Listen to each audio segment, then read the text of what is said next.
Shalom Ouvracha, voici nos commentaires sur les deux parachutes finales qui se lisent ensemble de ce Shabbat Vayakel Pikoudé.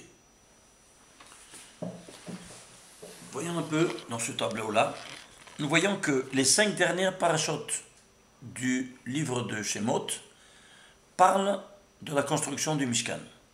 Après avoir reçu l'étape de la loi, il te dit tout de suite après, en Pashat Touma, tu me feras un sanctuaire, alors tu vas me faire construire un sanctuaire. Alors tous ces 5 parachutes parlent exactement de comment on va construire le sanctuaire. Alors ici, Parashat Touma, ici c'est la Gematria des parachutes, des 5 parachutes. On commence par la Gematria des noms. Ça te fait 2234. Comme vous savez, ce nombre-là, il nous cache beaucoup de secrets. Pas seulement ce nombre, n'importe quel nombre. Il faut aller à la racine. Qui nous dit ça? Rabbi Shimon Bar Yochai, je vous rappelle ce qu'on avait vu très longtemps de ça, qui parle dans Zohar, Parashat Balak, page 202a. Il nous dit texto. Les paroles de la Torah contiennent le pshat de l'écriture, l'explication simpliste, la drasha, c'est-à-dire l'explication allégorique, remez, l'allusion, qui a été renfermée, sa chorma. Et puis, pshat remez drash, il aurait dit le sod de Pardes, les initiales. Il ne parle pas de sod, il parle de gematria. C'est un nom pas juif, c'est-à-dire c'est pas hébraïque. C'est quoi? Eh bien, c'est un nom grec, comme vous savez. Ça vient de géométrie. Eh bien, il parle maintenant du langage de la nation la plus élevée au niveau intellectuel, mathématique, des sciences, que c'était la Grèce. Et il te dit, la Gematria, c'est quoi? Des secrets énormes, des secrets fermés. Et comment les ouvrir? Il te dit 2 mots. Ilen, alilen. Ceci sur cela. Qu'est-ce que ça veut dire ceci sur cela? La Gematria, je répète ce qu'on avait dit l'autre fois, c'est un masque. C'est la surface. C'est-à-dire, quand tu as un nombre, on ne voit rien. On te dit quelque chose. Oui, c'est très superficiel. Il faut aller à la racine. Enlever ce masque. Et comment le faire? Ilen du mot. Ilen à l'ilen. Si vous demandez à n'importe quelle personne, tu peux m'expliquer son sénom, personne ne sait, malheureusement. Extrêmement rare ceux qui savent le vrai sens de ces 2 mots. Puis voilà ce que veut dire. Tu vas décomposer cette valeur numérique. C'est-à-dire, aller jusqu'à combien tu peux les diviser, c'est les nombres premiers. Ils se divisent en 2 nombres premiers. 2 fois 1117. Et 1117, c'est quoi? C'est un nombre premier. Le 188e nombre premier. Donc 2 fois 188. Et 188, c'est quoi? Eh bien, c'est 2 fois en puissance, plus 2 par 47. Celui-ci c'est 1. Alors, qu'est-ce que tu as? C'est 2 en puissance 2 plus 1, 2 en puissance 3. 47, c'est le 16e nombre premier. 16, c'est 2 en puissance 4. Plus 2 en puissance 3, ça te fait 2 en puissance 7. C'est quoi 2 en puissance 7? Eh bien, c'est la valeur numérique 128. C'est quoi 128? Dans les 4 mondes, comme vous savez, il y a le monde de Hatzilut, Bria et Yetziat qui sont animés par Yud, Ke et Vav, Ke. Le nom divin qui anime l'Hatzilut, c'est le 72, c'est-à-dire la dimension dévoilée et cachée. Ici, 63, dimension dévoilée et cachée. Ici, dévoilée et cachée, dévoilée et cachée. La dimension cachée des 4 mondes, c'est 128. Et pourquoi c'est 128 caché? Eh bien, il est caché, il se trouve dans le Mishkan, c'est-à-dire, c'est sa résidence. Mais quelle résidence? De sa dimension cachée. Alors, qui c'est ça? C'est quoi ça, 128? C'est l'ombre des noms de Dieu, parce que ce sont les lettres qui n'apparaissent jamais dans l'écriture. Pas parce qu'elles n'apparaissent pas. Hein. Par exemple, Yod, tu écris Yod seul, mais tu n'écris pas Yod Vav Dalet. Vav Dalet, c'est la dimension cachée. Eh bien, cette dimension cachée, c'est l'ombre de la dimension 26, qui soutient. Et qu'est-ce qui est sur terre l'ombre de l'image et ressemblance divine? C'est l'homme. Qu'est-ce que ça veut dire l'image et ressemblance divine? C'est l'homme. Qui? L'homme et sa femme. Adam et Chava. Eh bien, regardez, Adam et Chava, c'est 64, comme vous savez. Mais ici, il y a aussi les voyelles. Qu'est-ce que c'est les lettres? Le corps. Qu'est-ce que c'est les voyelles? L'âme. Le corps et l'âme, il y a 64, le corps et l'âme, 64. Ça te fait 128. Voilà, c'est QFD ce qui fait démontrer que l'homme et la femme, quand il est marié, c'est l'ombre divine dans les 4 mondes métaphysiques. Et c'est pour ça que c'est 2 en puissance 7. Pourquoi 2 en puissance 7? Parce que 2 en puissance 6, c'est 64. 2 par 2 par 2, 6 fois, ça fait 64, c'est le corps. Ah, tu as l'esprit, la dimension shabbatique, eh bien alors tu as ici, par 2, ça te fait 128. Ceci étant dit, alors nous voyons ici donc comment le nom des 5 parachutes qui parlent du Mishkan, de la construction du Mishkan, en fait, et qu'est-ce qu'il réside? Et à la racine qu'il y a, il y a le couple, le premier couple de l'histoire, l'homme et la femme, évidemment chacun de nous. Et si nous prenons aussi les kétarim, c'est-à-dire quoi les kétarim? Les couronnes. Il y en a 3, ce sont des aïn, 3 fois 7, 21, ça te fait 149. 140 c'est un nombre premier, lequel? 36e nombre premier. Et quoi c'est 36? Alors, on va regarder une chose incroyable. On va prendre ici, si c'est des nombres premiers, on va prendre la somme de sigma de 1 jusqu'à 149, c'est-à-dire tous les 36 nombres premiers. Ça nous donne combien? Ça nous donne 2277. C'est quoi 2277? C'est autre que 11 fois 207. 207 c'est quoi? La lumière. Qu'est-ce que c'est donc Adam et Chava? La lumière du monde. Et qu'est-ce que c'est ce 11? Les 11 étincelles de sainteté qui se conjuguent à cette lumière, ça nous donne l'homme et la femme. Et d'où c'est bien ces 11 étincelles de sainteté? Imaginez-vous ça. Il se trouve où ça? Dans l'arbre de la connaissance du bien et du mal. Qu'est-ce que c'était le fruit de l'arbre de la connaissance du bien et du mal? Comme nous savons, à la tête de ces 3 goûts, c'était la Hita. Hita, combien c'est?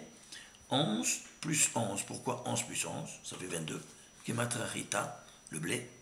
Parce qu'il y avait 11 étincelles de bien et 11 étincelles de mal. Qu'on les a mangées avant le temps. Voilà donc que le mal, il a dominé sur le bien.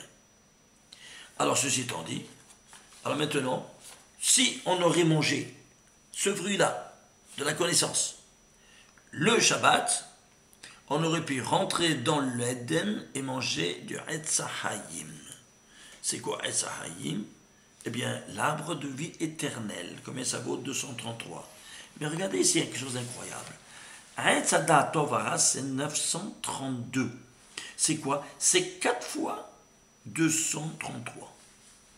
4 fois 233, c'est 942. Vous vous rendez compte?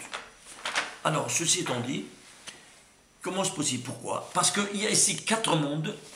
On étudie ces 4 mondes ici. Vous voyez ici 4 mondes? Ça, c'est 4 mondes qu'on étudie. Le 5e, il est au-delà de tout entendement humain. Et il s'appelle le monde Adam Akadmon, c'est le plus élevé. C'est pour cela que ce Etz HaHayim fait en quelque sorte l'évocation de ce 5e fois 233 qui est la vie éternelle. Donc à nous sont donnés ces 4 mondes, c'est Etz Hadat Tovara, et le 5e, tu as mangé ça à 100 ans, tu peux rentrer et tu arrives au sommet de tout ça. Ceci étant dit, alors maintenant qu'est-ce qu'on va voir? On va voir maintenant combien des tagim ils ont ces noms et combien des nekudot, c'est-à-dire les voyelles, ça c'est la valeur gematria des tagim, de ces 5 noms des parachutes. Ça c'est la valeur des nekudot. Et ça c'est le total. Prenons le total parce que je ne peux pas rester dans chacun. Regardez le total, c'est 2639.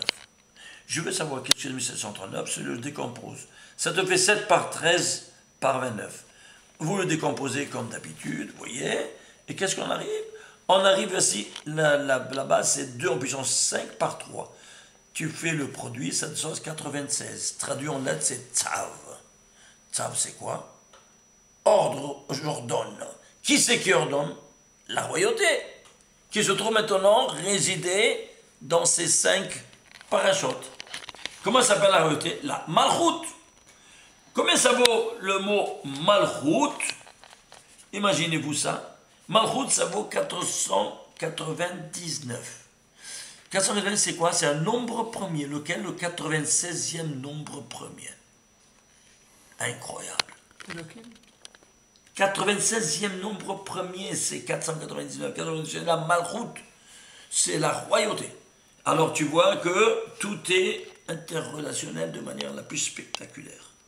Ceci étant dit, voyons combien des versets, ils sont tous les 5, 550 versets. Tous les 5 parachutes. Et c'est quoi 550? C'est 11 fois 50.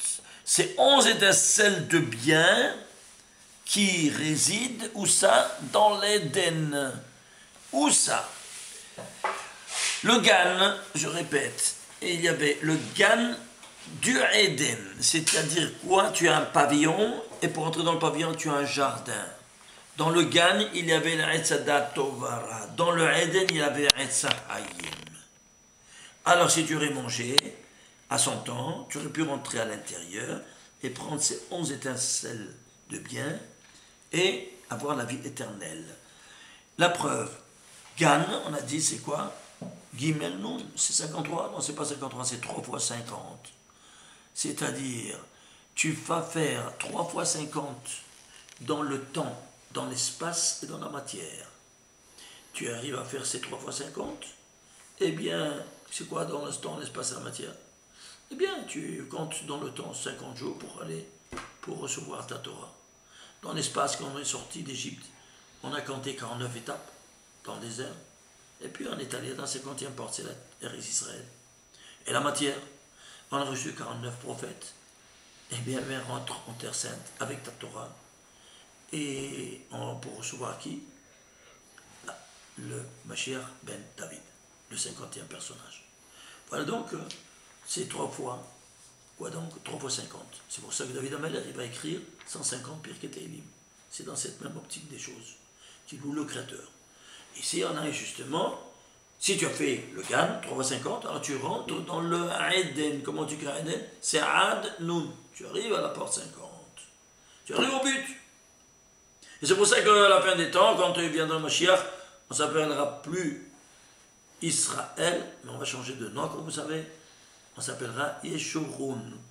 Pourquoi Yeshurun? Parce que c'est Yachar Nun. Tu es arrivé directement à la porte 50. Ça, c'est la signification. Alors, ceci étant dit, on va voir maintenant combien de mots il y a. Alors, on a grandi un peu plus l'étude. Combien de mots il y a dans Parashat Truma? Alors, 1145. Combien de mots dans le deuxième? Le total, 7289. Combien des lettres, le nombre de lettres dans chacun? Combien des lignes de la Torah? Chaque détail, il a sa signification la plus spectaculaire. Nous ne prendrons que le total parce qu'on n'a pas beaucoup de temps, malheureusement. Par exemple, si nous prenons ici, qu'est-ce que vous voulez voir? Vous voulez voir ici le nombre des lettres. 28 159 lettres. C'est quoi 28 900? Tu le décomposes en 29 fois 971. Deux nombres premiers.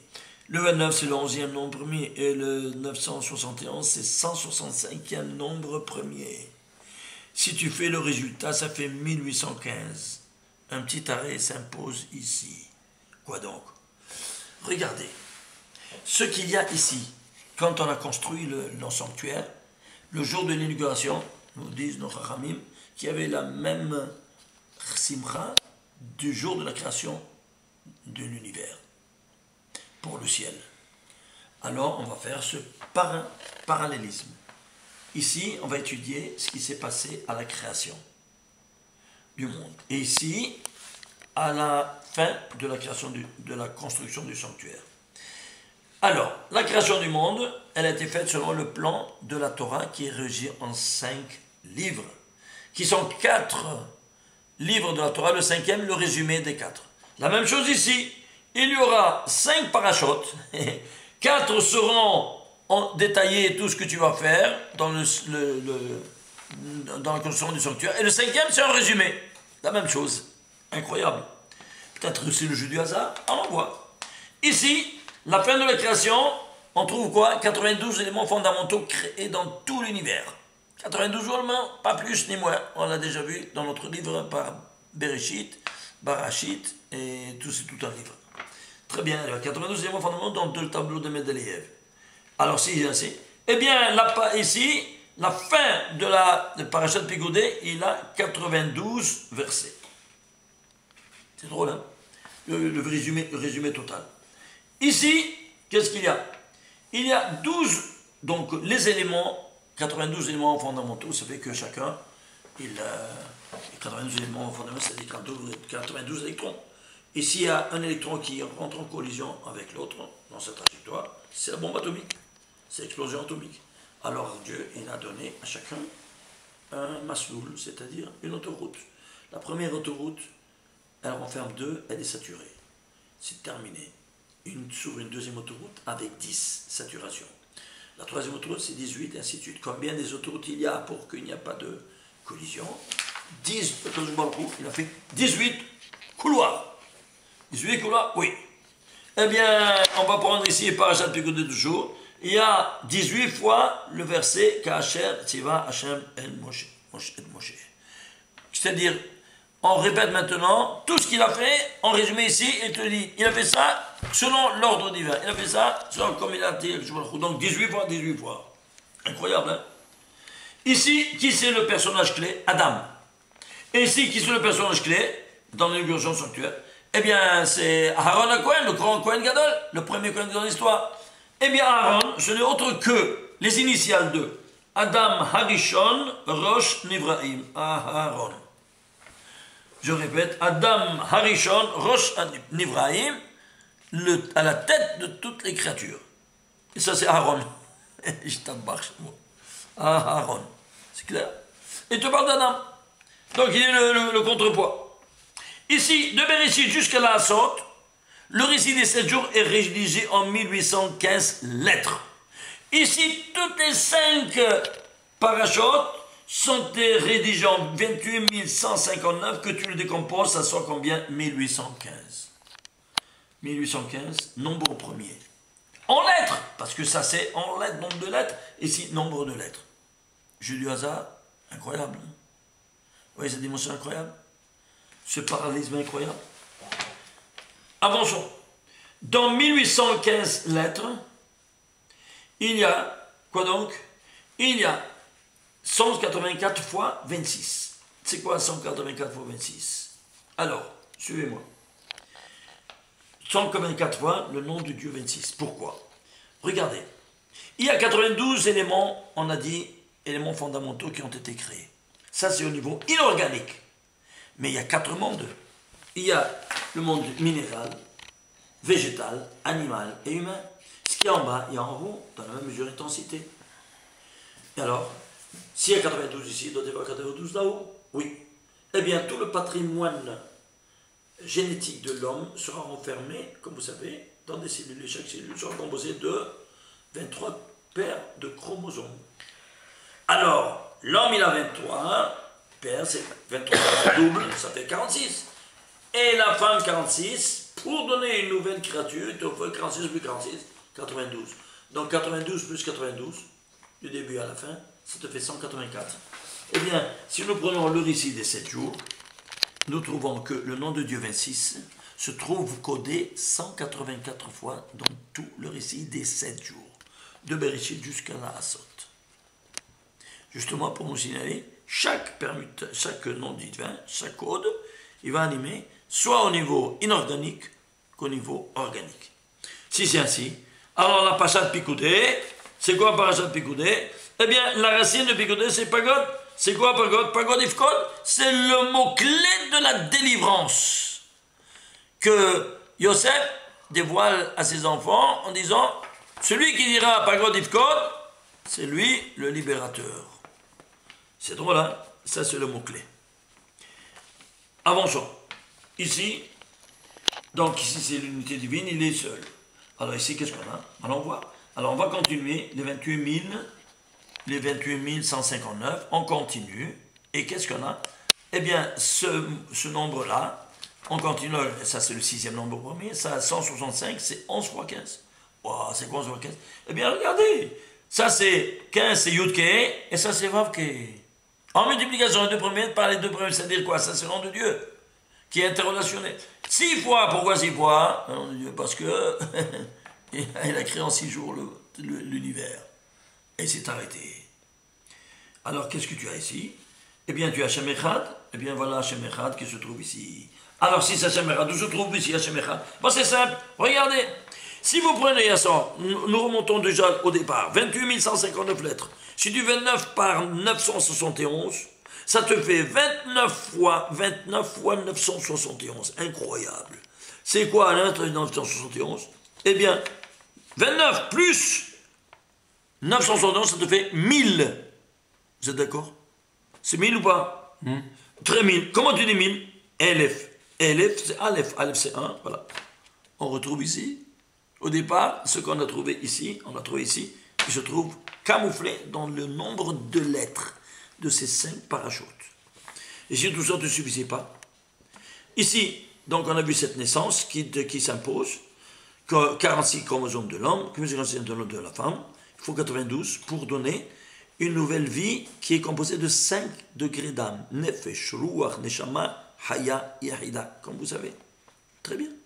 Alors si nous prenons ici, vous voyez, la gematria, 2 picodères, toujours la dernière, 21, plus 50, plus les nekudot, les tagim.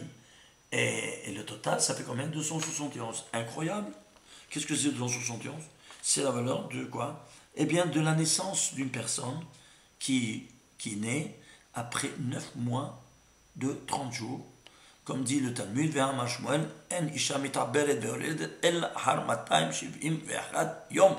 c'est-à-dire après seulement que au 271e jour. C'est la gematria aussi de Herayon, grossesse. C'est-à-dire le mot grossesse renferme en son sein combien de jours elle doit passer dans cet état.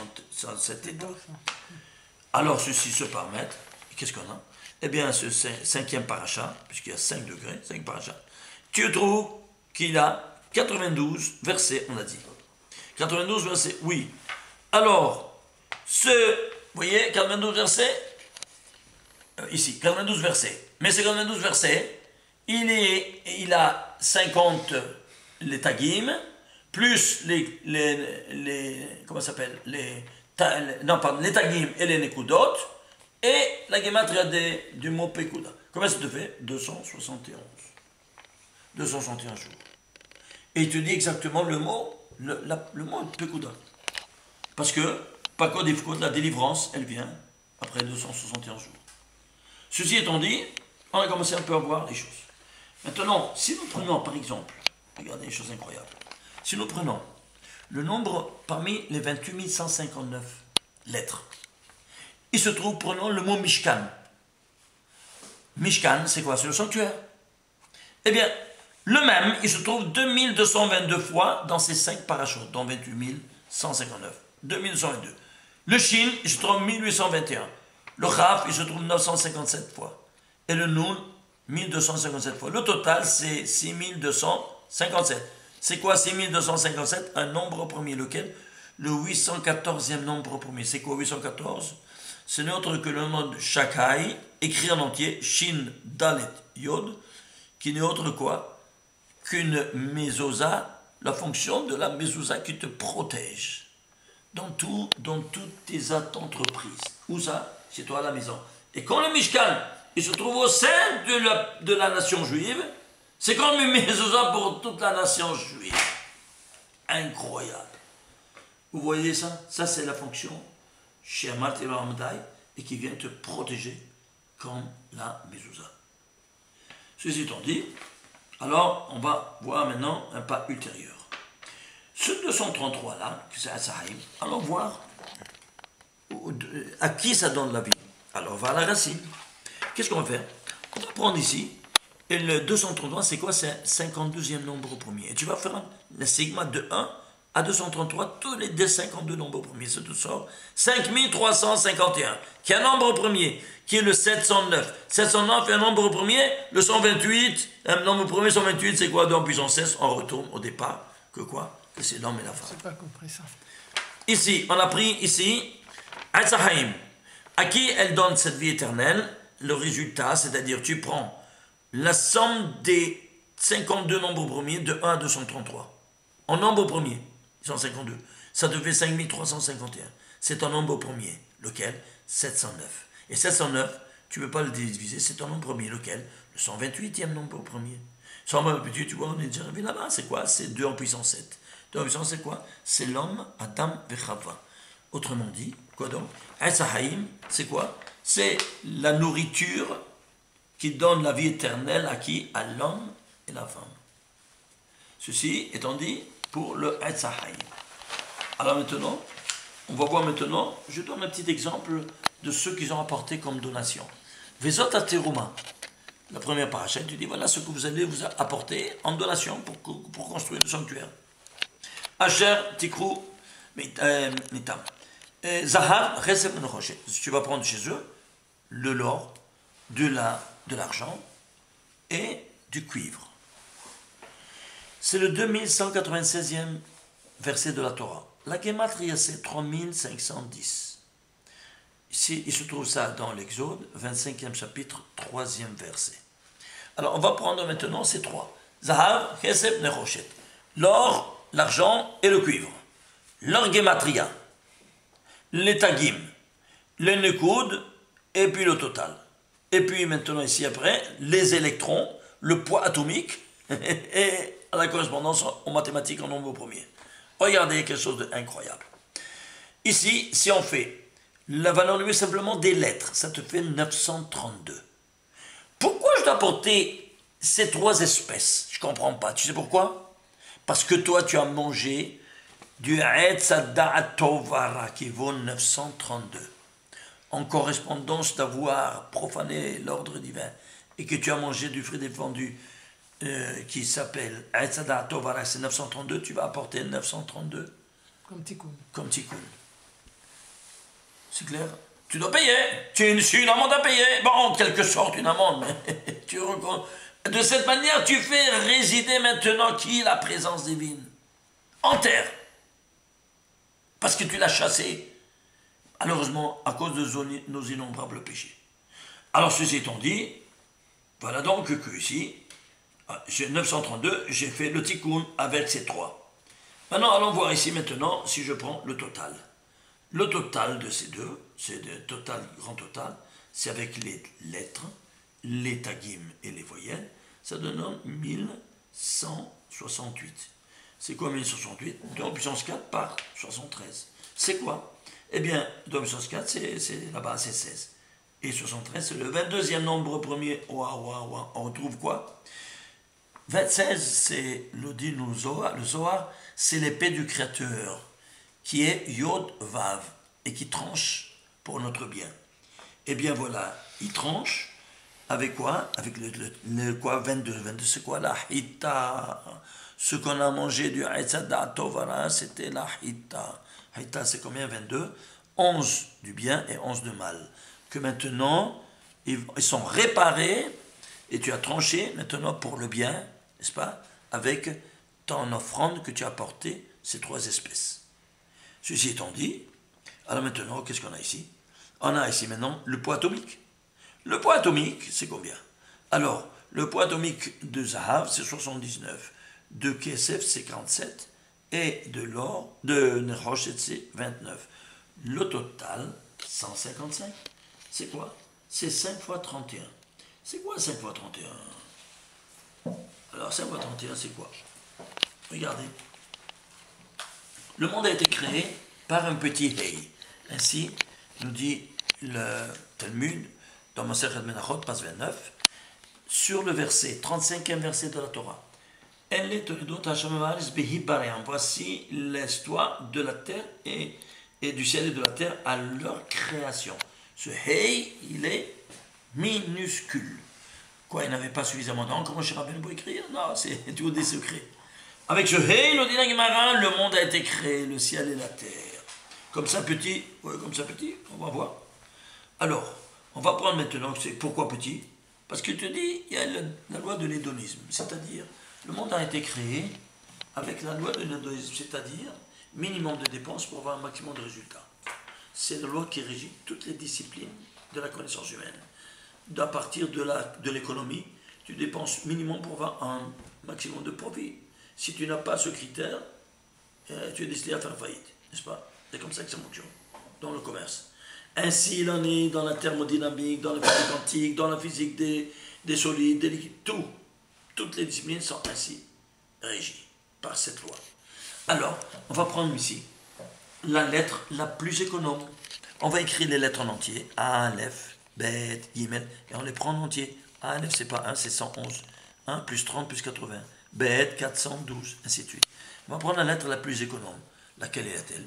Eh bien, celle qui vaut le moindre, c'est 15. Dépenses minimales, 15 euros. Résultat maximal, le ciel et la terre. On a dit qu'avec ce hey, le monde a été créé, petit. Alors prenons le hey, c'est quoi? Et la 15, c'est le minimum, tu vois, il y a 410, 412, 83, et ainsi de suite, tu vois. Il n'y a pas, c'est la plus économe. Alors, dépense minimale, 15 euros, c'est hey. Et résultat maximal, le ciel et la terre. Ah, mais minute, le hey s'écrit de 3 modalités. Hey avec Yod, hey avec Aleph, hey avec hey, oui. Ah, j'ai pris le plus cher. Pour ne pas que tu viennes me dire pourquoi tu as pris les autres, tu n'as pas pris. J'ai pris la plus chère, et combien même que je prenne la plus chère, je suis encore dans la bourse des valeurs des lettres la plus économe. C'est clair? Alors, ceci étant dit, ici on a vu que c'est quoi? 5 fois 31. Pourquoi 5 fois 31? Parce que ça c'est la hey, cette hey là c'est le klal, et ce hey là c'est le prat, c'est les détails. Alors, il y a une des 13 modalités d'étudier la Torah qui, comme vous savez, klal ou prat, prat ou klal. Le général dans le détail est dans le général. Et c'est-à-dire quoi? Ça c'est le hey, c'est le 5, et ça c'est le général. Eh bien, le total des 3, c'est combien? C'est 31. Ah, si c'est 31, ne te trompe pas de voir que le récit des 7 jours, de Bereshit jusqu'à Hashishi, le monde a été créé en 31 versets. C'est clair? Et ici, qu'est-ce que tu as justement? Tu as 5 fois 31. Le klal, il est dans le prat. Et le prat, il est dans le klal. Ça te fait 155. 5 fois 31. Voilà donc qu'au niveau atomique de ces 3 matériaux, on te dit comment le monde a été créé. Maintenant, si on apporte ces 3-là, alors qu'est-ce qui se passe? Regardez les choses incroyables. Ici, on a de nouveau le schéma des 4 mondes qui sont Yud, animés par les 4 lettres du tétragramme. Yud, Ke, Vav, Ke. Alors, ceci étant dit, on va voir maintenant où se trouve ce verset dans la Torah. Où se trouve? C'est le 2196e verset de la Torah. Tu sais c'est quoi 2196? Ce n'est autre que 9 fois 61, 4 fois. 961 pour la Silout, 961 pour la Bria, pour la Sira, pour la Sira. Total 2196. C'est quoi 61? Eh bien, suivez-moi. Dans la paracha non, plutôt, ça je ne vais pas pouvoir les expliquer maintenant parce que ça prend du temps. Ça, on va laisser ça pour la prochaine fois. Par contre, ce que je peux vous dire ici, c'est quoi? C'est que 61, c'est la gematria de Aïn et de Ani. C'est-à-dire la séphira de la Keter et de la Malchut. Ceux qui ici viennent résider dans le sanctuaire.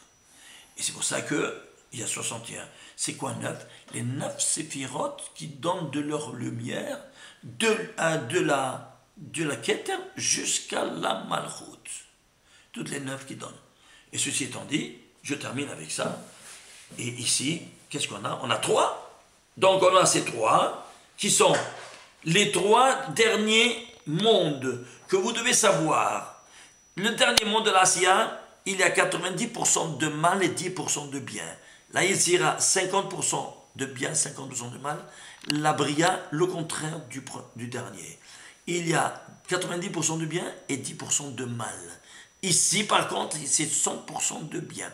Alors, tu dois porter ces 3-là pour faire le tikkun du bien et du mal, tovara, que tu as mangé des 932 du Etzada à tovara. Et c'est pour ça que tu dois donner ces 3 dimensions qui sont Zahav, Kesef, Venehoshet. Total 933. Qu'est-ce qui manque? Il manque ici le 4e. Il n'a pas. Et qu'est-ce qu'il y a? Attachez vos ceintures. Et il y a le barzel. Ah, mais le barzel, tu ne peux pas construire le sanctuaire avec barzel. C'est certain, pourquoi? Parce que nos fautes l'ont transformé en un objet de tuerie. Et alors, on a profané le nom de Dieu qui s'y trouve dans cet objet. Vous savez quel est le poids atomique du barzel? 26. Fe, il a 26 électrons. On l'a profané, on ne peut plus utiliser cet objet-là pour construire la résidence divine. Alors maintenant, on l'a sanctifié comment? Eh bien, maintenant, avec ton travail. C'est-à-dire, tu vas retourner à un Gilgoul, on est retourné à Gilgoul chez Jacob, avec toutes les semences perdues de la dame Arishon, elle est retournée 4 Gilgoulim, comme on avait déjà dit l'autre fois. Et le 4e Gilgoul, c'était chez les Béné Israël. Alors, chez Béné Israël, le premier, c'est Jacob. Très bien. Alors, lui va se marier avec qui? Avec 4 femmes. Le fer, combien ça vaut faire? Barzel, c'est 239. C'est le rayon incident de 932. Incroyable. Et c'est quoi Barzel? Les initiales des 4 femmes. Bila, Rachel, Zilpa, Léa. Ça, c'est Barzel. Il a 26 électrons. Et 239, c'est un nombre premier. Lequel? 53e nombre premier, c'est Gan. On te remet là au Gan. Et 53, c'est un nombre premier aussi. Lequel? Le 17e nombre premier, c'est quoi 17? C'est Tov. Alors tu as réintégré le Tov complet qui se trouve dans la 4e dimension. N'est-ce pas? Que ici, c'est 100% de bien. Voilà le 100% de bien à travers le barzel qu'on va réintégrer et qui ne sera plus utilisé pour faire la guerre, mais sera utilisé pour faire la paix. Shabbat Shalom Mevorach.